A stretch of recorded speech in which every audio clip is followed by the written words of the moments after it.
45 seconds to the show. Okay. Yeah. No, we've only got a couple left. That's it from the Harley books. Yeah. So you got, just remember, there's the trivia, random share giveaway, and we're going to be doing stuff for the other magazines too. Okay. Yeah. I'll handle that before I go away. You got it.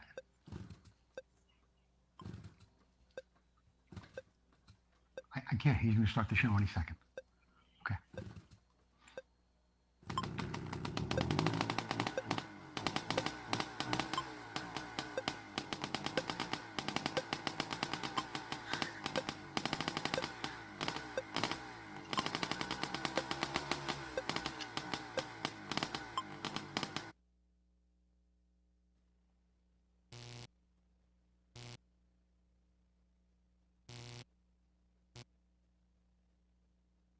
We're live. I'm Joe Abadi. You're watching Vintage Motocross Q&A. Let's get down to the starting line, and I'll tell you about what you're going to see on tonight's show. In the next time try this segment, I'm going to show you a specialty tool that you're going to use when you go to take apart some Honda Elsinore shocks. In the Moto Showcase, we take a look at a 1976 OW27 Yamaha. This is the bike Bob Hanna won the championship on. We're going to be bringing it to you in a great little video. Here's the problem. We've got your questions from last week. One of them involves plating and nickel plating, and, well, there's just all sorts of stuff going on. We've got your questions, and we've got some answers for you, too. What's it worth? A 1973 CZ 380. We've got trivia. As I just mentioned a little bit ago, we've got the trivia contest coming up. You can win finding number 49 tonight. We've got all that and a whole lot more coming up on Vintage Motocross Q&A.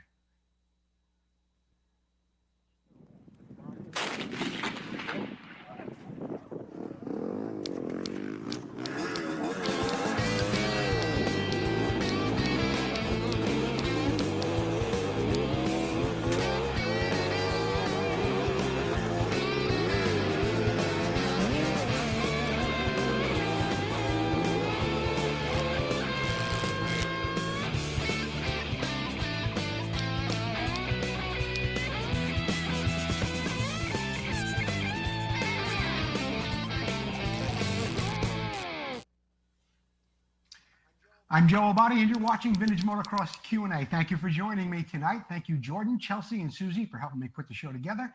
And for the people that are watching on YouTube and on Facebook, thank you for being here. Don't forget, keep sharing the show, whether you're on Facebook or you're on YouTube. Tell some of your friends about it. If you're on YouTube, don't forget to comment Motion Pro. Comment Motion Pro. And we will have some random share giveaway stuff going on as we do every week. But keep sharing the show, whether you're on Facebook or YouTube. And the YouTube channel is going great. Please get your friends to subscribe. If you have not done so, please subscribe to our YouTube channel. It's growing. All the shows from Vintage Motocross Q&A are there. All the radio shows. When you do, you'll get a little alert just like this. It'll tell you when we're live on the air, and you can enjoy it on your big screen TV if you subscribe to YouTube. You can enjoy it when you subscribe on Facebook as well. Now, tonight, we will announce the winners of the random share subscribers. What we did was we had a little contest going on, compliments of Racer X and VMX magazine. And tonight on the show, I will tell you who those recent subscribers are and who won which magazine. That's coming up.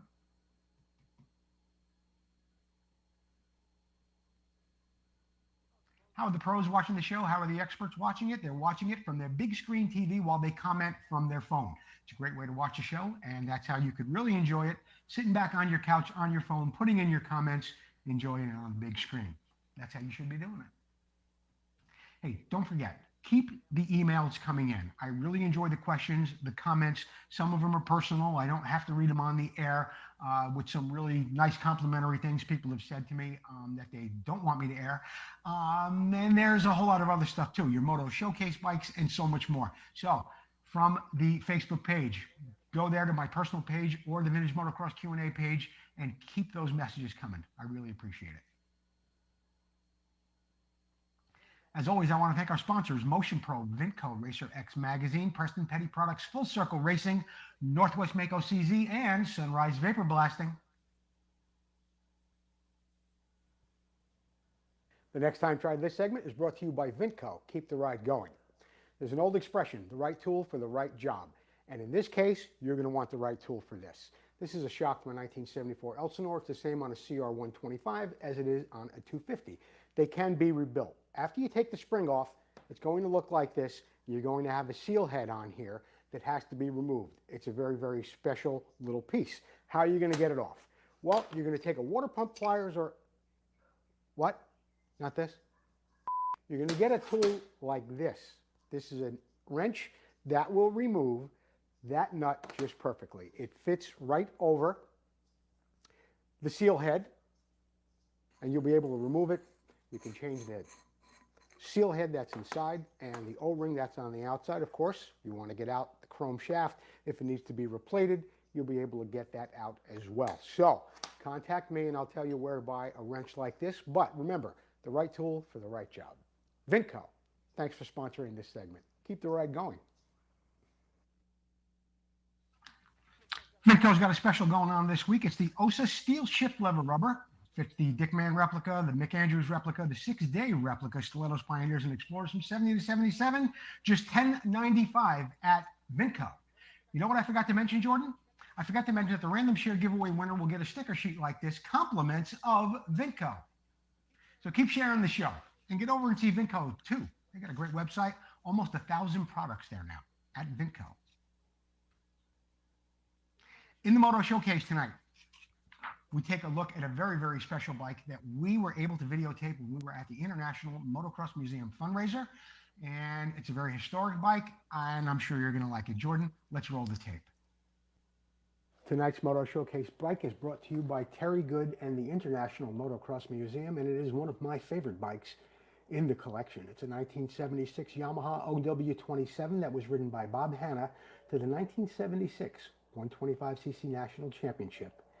The clutch cover, obviously not a production unit, houses a water pump that circulates coolant through the top end and through a very specially designed radiator. The front forks are 34 millimeters, were made by hand and offer about 10 inches of travel. They're also knurled. A work of art are the triple clamps on this bike, of course machined out of aluminum, and they were able to circulate the coolant from the radiator through the engine very, very quickly. Just a few seconds, it's claimed. The front fender extension is something we'd seen on other works bikes before.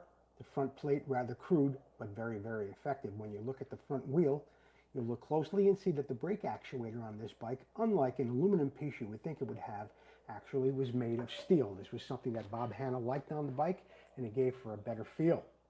The engine cases are very, very similar to the production bike. However, the top end, of course, was cast in aluminum and did, of course, have passages for the water cooling.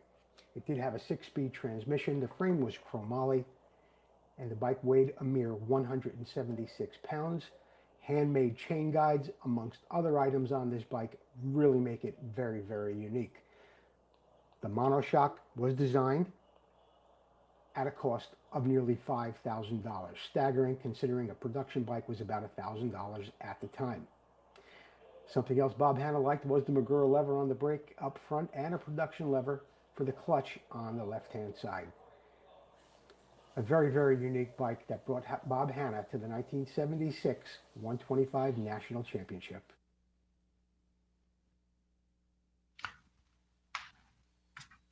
The Moto Showcase is, of course, brought to you by Preston Petty Products. This week, the Preston Petty special is the integrated taillight rear fender, just $112.95. That's it right there with the taillight on the back. Now, here's something that's really interesting.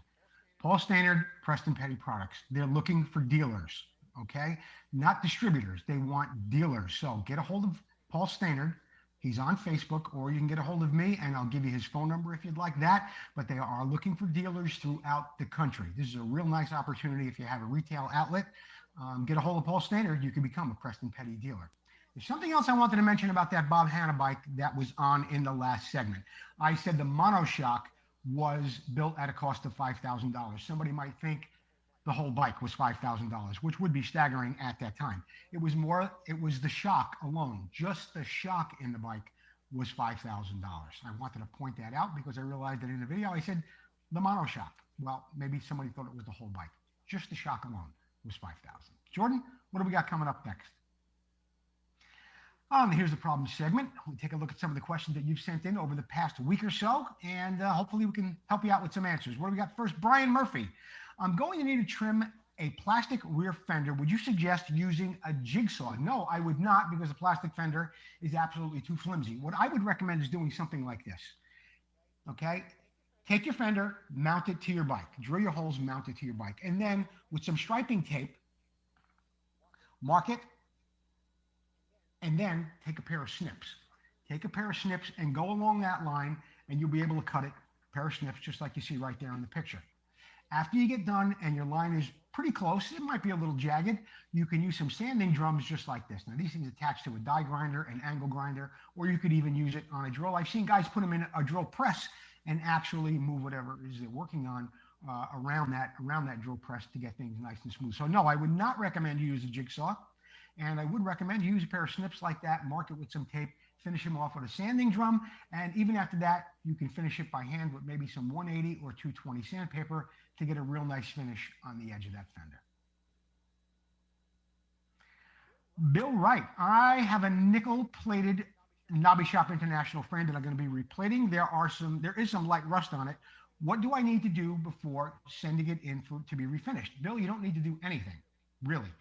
There is a chemical that they put that frame in. It's going to strip off all the old nickel, and before they put copper on it and do the whole process, they're going to strip it down. So you really, really don't need to do anything if you have minor surface rust like this, like you've shown me in your picture.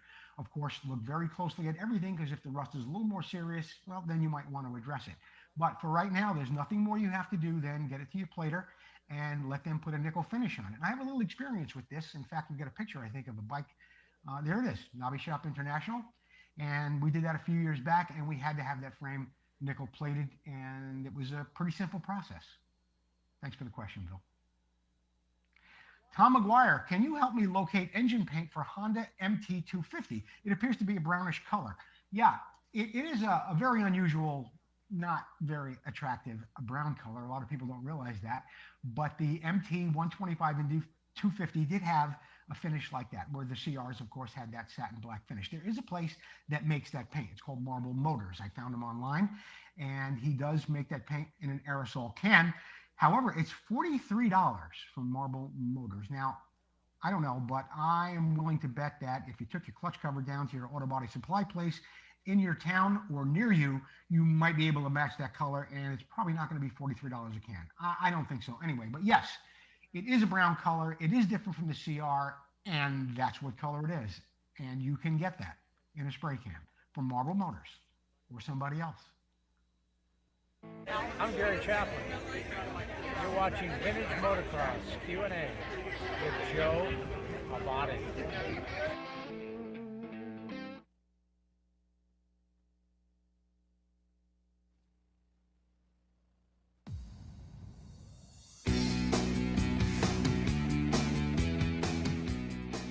Hi, I'm Jeff with Motion Pro, introducing you to the Masterlink Press Tool.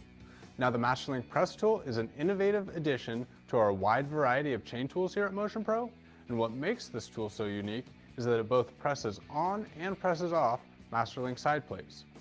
It's designed to be used with all 50 series clip-style links and performs the job very easily. The Masterlink Press Tool is constructed with a billet aluminum body and hardened steel pins for long-lasting durability. It's affordably priced at $28.99 and is available from your favorite dealers nationwide.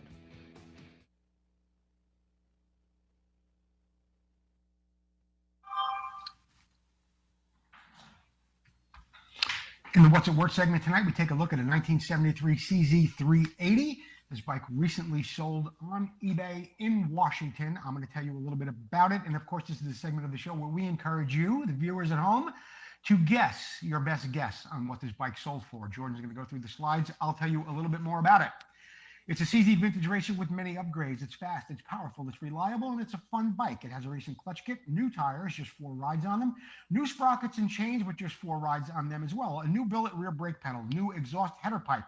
Has so many upgrades from CR Racing, including a billet triple clamps, forks. They have a damper rod kit, race springs, rear no-lean shocks were recently totally rebuilt by no-lean, the rear wheel alloy backing plate, performance pipe, revalve assembly, Mikuni 34mm carburetor, plastic airbox, plastic seat pan with racing seat foam and cover. It's got an alloy chain guard, alloy rims powder-coated black with Buchanan heavy-duty spokes, alloy folding shift lever, racing foot pegs. It has the title. It's never been put in my name. It will be included with the bike. 1973 CZ380 sold in Washington. How much do you think it sold for? Boy, I had a lot of parts on that thing too. How much? 4,000? 6,500? 5,000 bucks. 1973 CZ380, $5,000. I thought it was a pretty good deal considering all the new parts that were on that bike, and it only had a couple of rides on it.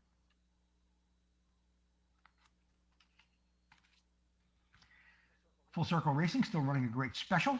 They'll powder coat your hubs, they'll strip them, change the bearings, they'll powder coat them in either satin black or gloss black for just $50 a hub, $10 more if you want the backing plate done as well. You can get other colors for just a few bucks more. Thank you, Tom McAllister and Full Circle Racing. Trivia. Trivia is back. We are giving away this book by Keith Geisner, and I think this is, there's only 2 more. So we'll have one tonight, and there'll be one more after this. And you can guess the trivia, or if you can guess the trivia, you're going to win a book by Keith Geisner. The question is, not the bike, we're giving away a book. Here's the question. Gary Jones, Jim Pomeroy, Brad Lackey, Billy Grossi, and Chuck Sun. What did they all have in common? Some were national number ones. They might have all ridden the same brand at one time, but that's not the answer to the question. Gary Jones, Jim Pomeroy, Brad Lackey, Billy Grossi, and Chuck Sun. What do all of those guys have in common? We'll have the winner a little bit later on in the show. Have you ever heard of? This is a part of the show that is sponsored by Sunrise Vapor Blasting, and a part of the show where I bring a little bit of an unusual bike into the program. I tell you about it and hopefully expand your vast knowledge of old motorcycles. Jordan, have they ever heard of a Kreidler? Kreidler. Kreidler is a German manufacturer of bicycles, mopeds, and bicycles.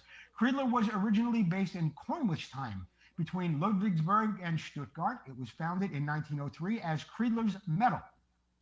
It was founded by Anton Kreidler, and he started to build motorcycles around 1951. In 1959, 1/3 of all German motorcycles were Kreidlers. In the 70s, Kreidler had a very, very successful run in motorsports. They won a lot of GP races. They got involved in dirt bikes and off-road stuff as well, especially in the Netherlands with riders Jan de Vries and Henk van Kessel.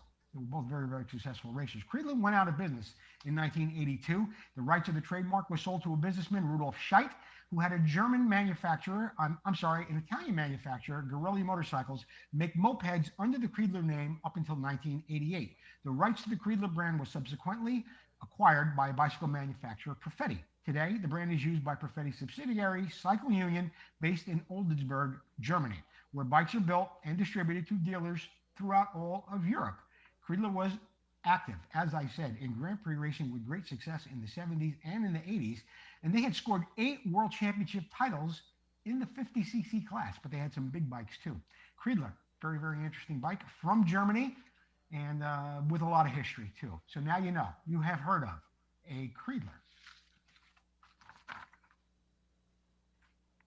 Sunrise Vapor Blasting, a great sponsor and a man who produces an absolutely amazing finish on all aluminum, metal, all cast parts. I've sent a lot of things to Mark Farriester over the past couple of months. A lot of the viewers have too. If you've got something that's delicate, you want it clean, you don't want to change the profile of the metal, get it over to Mark Farriester in Modesto. He'll put it in that magic tank. He'll get it as clean as new. And if you have fittings or anything else that's attached to that metal that you're concerned about the finish, don't you worry about it. Here's proof positive right here. You got brass fittings on an aluminum carburetor, and they come out just as nice as everything else. So get a hold of Mark Farriester at Sunrise Vapor Blasting. He's on Facebook. He's on Instagram. Mark Farriester, Sunrise Vapor Blasting, been there, got the t-shirt. We're going to take a commercial break. Don't forget to keep sharing the show. When we get back, we will have tonight's winner of the trivia contest and the random share giveaway winner. Classic and vintage dirt bikes are more than a hobby. It's not just about the ride. It's about the work that goes in. The work that keeps you connected to the ride. It's about bringing the bike back to life and doing it with your own hands. It's about the adrenaline and adventure.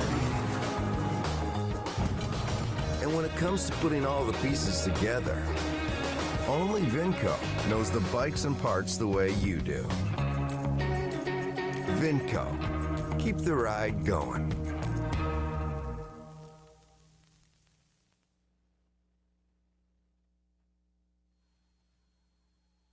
Boy, I'm not on my game tonight. We were talking about the finding number 49. It was a trivia contest. I forgot to tell you that it is a call-in contest.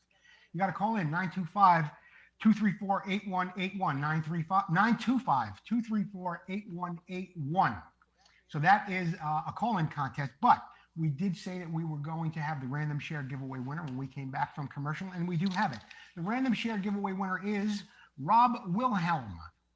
Rob Wilhelm, you are tonight's random share giveaway winner. Be sure to get a hold of us, and we will get you a sticker sheet, compliments of Vinco. Rob Wilhelm. Okay.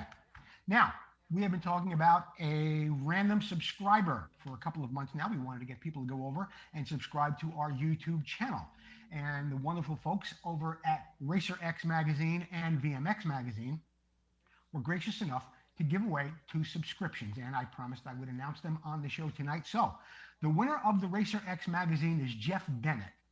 Jeff Bennett, if you are watching, get a hold of us. We are going to need your address so we can then get a hold of Racer X with your address, and they can start sending you your 1-year subscription. I want to thank Scott Wallenberg and the guys at Racer X, and congratulations to Jeff Bennett. You have won a subscription to Racer X. Now, VMX, congratulations, Steve Hetzel.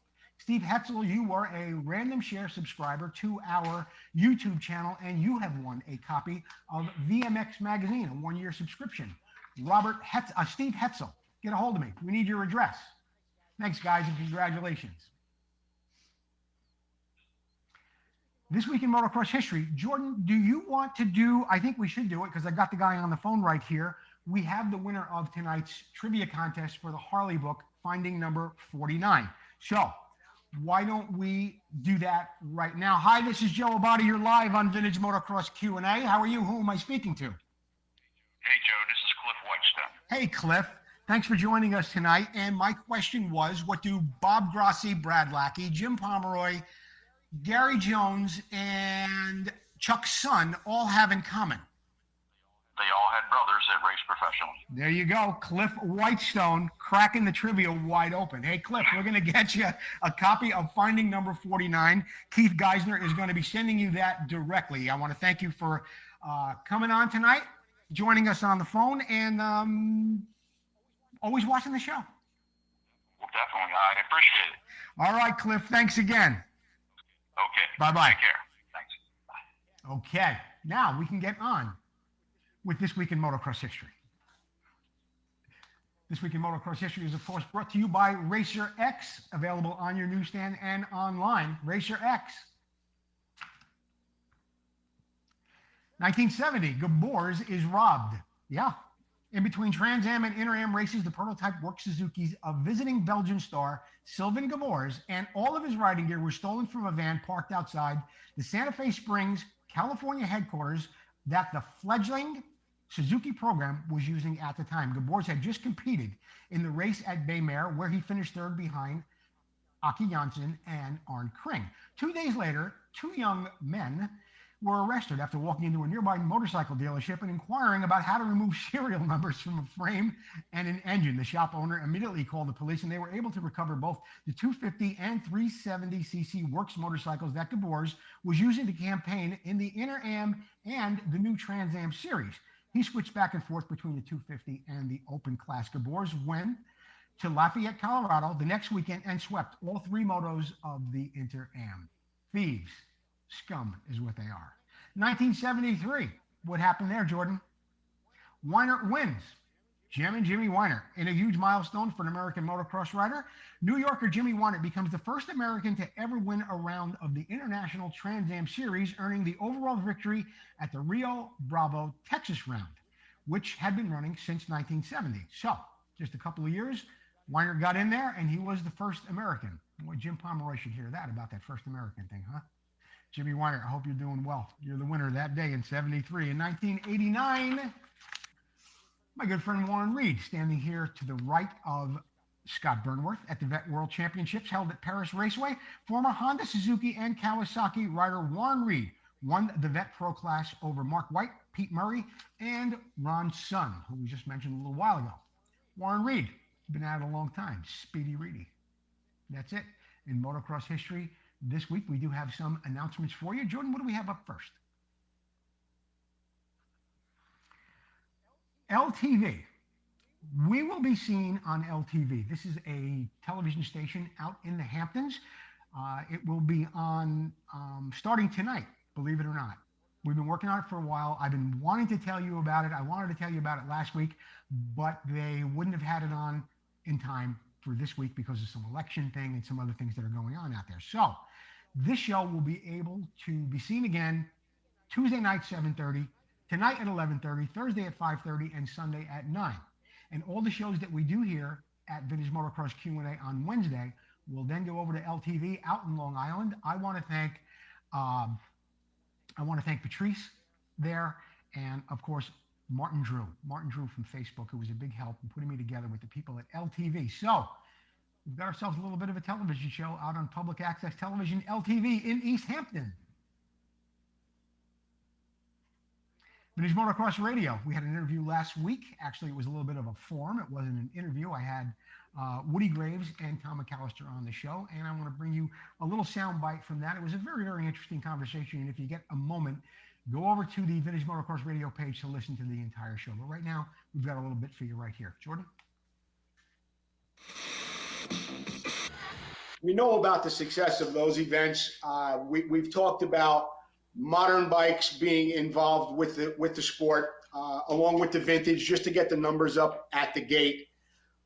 Let's talk about this. I'm not so sure that promoters, and maybe not track owners, but maybe them too. Yeah, of course they would be a big part of it as well.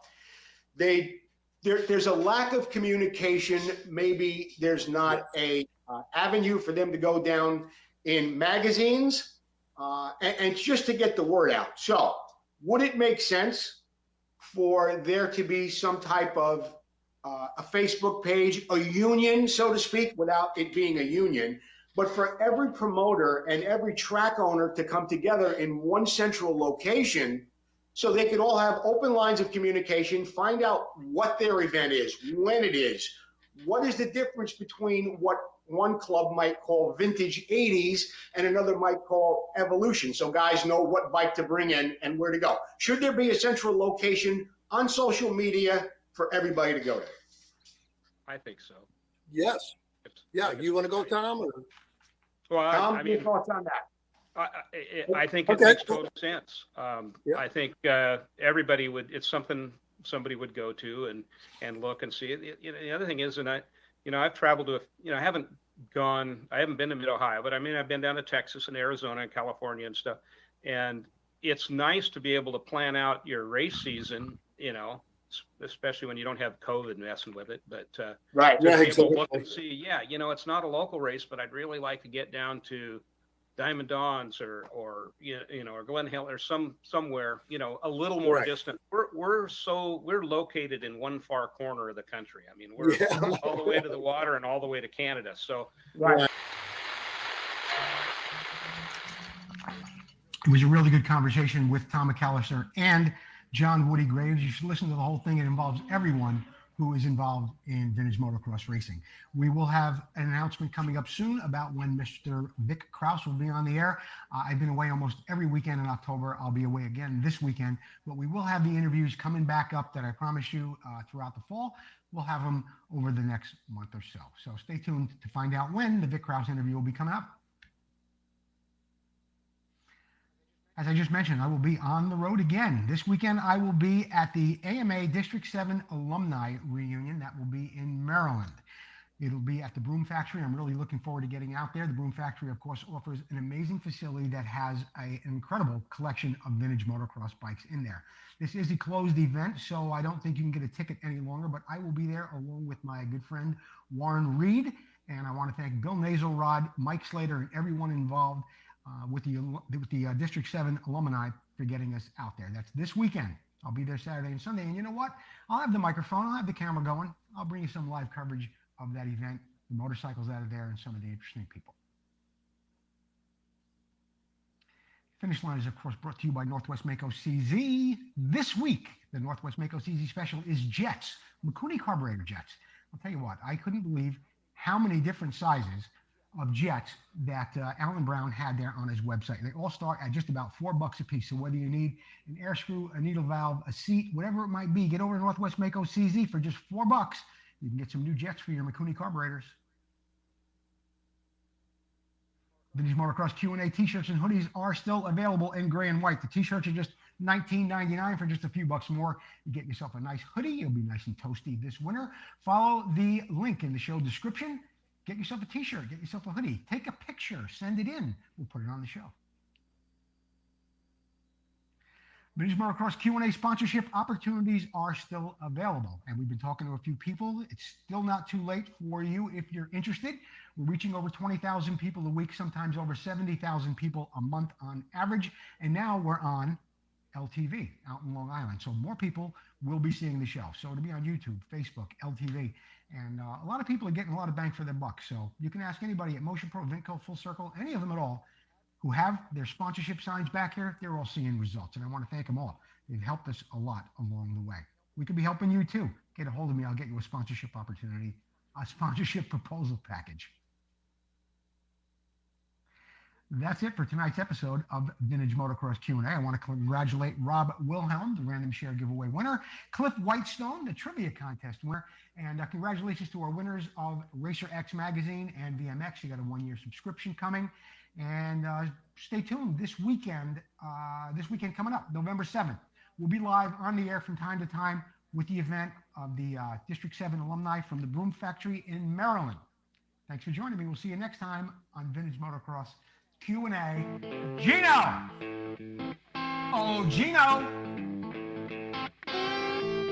Come on, boy. Come on, Gino! Come on. Maybe Rocco can make it tonight. No, he's a little gun shy. Good night, everybody.